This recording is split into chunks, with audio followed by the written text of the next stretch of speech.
the simple fact: most economists and our government ignore. I know. This might sound like yet another armchair economist taking a cheap jab at the experts who eat, sleep, and breathe economics every day. But hear me out. In November 2008, 6 weeks into the biggest financial crisis in modern history, the late Queen Elizabeth posed a simple yet piercing question to a group of economists. Why did no one see it coming? Even the most respected and influential economists struggled to provide a credible answer. One young economics graduate from the London School of Economics, baffled by his mentor's inability to explain the crash, set out to find answers of his own. That graduate was Gary Stevenson.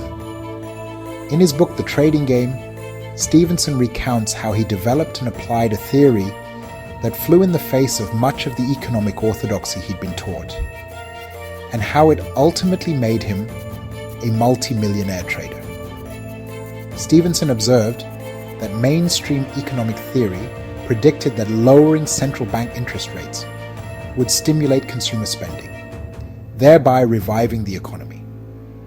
Yet, even after rates were slashed to just 0.5%, consumer spending didn't rebound.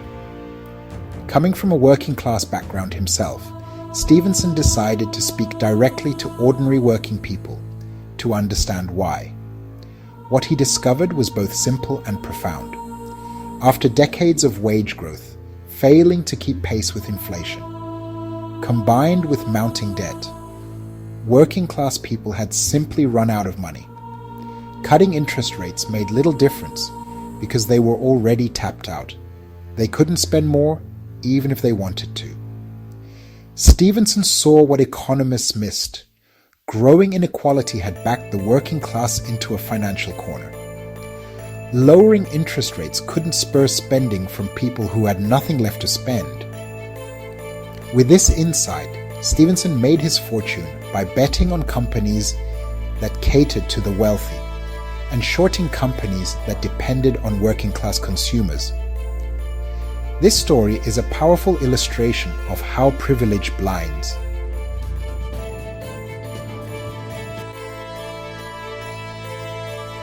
The South African government seems to be falling into the same trap.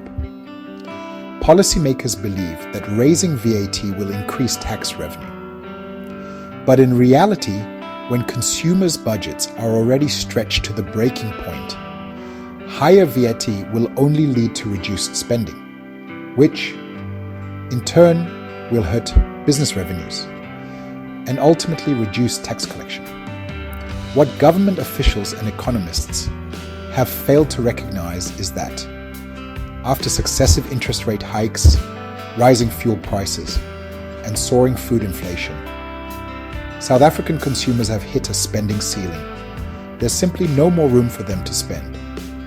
Just like the economists Stevenson wrote about, our policymakers are blinded by privilege.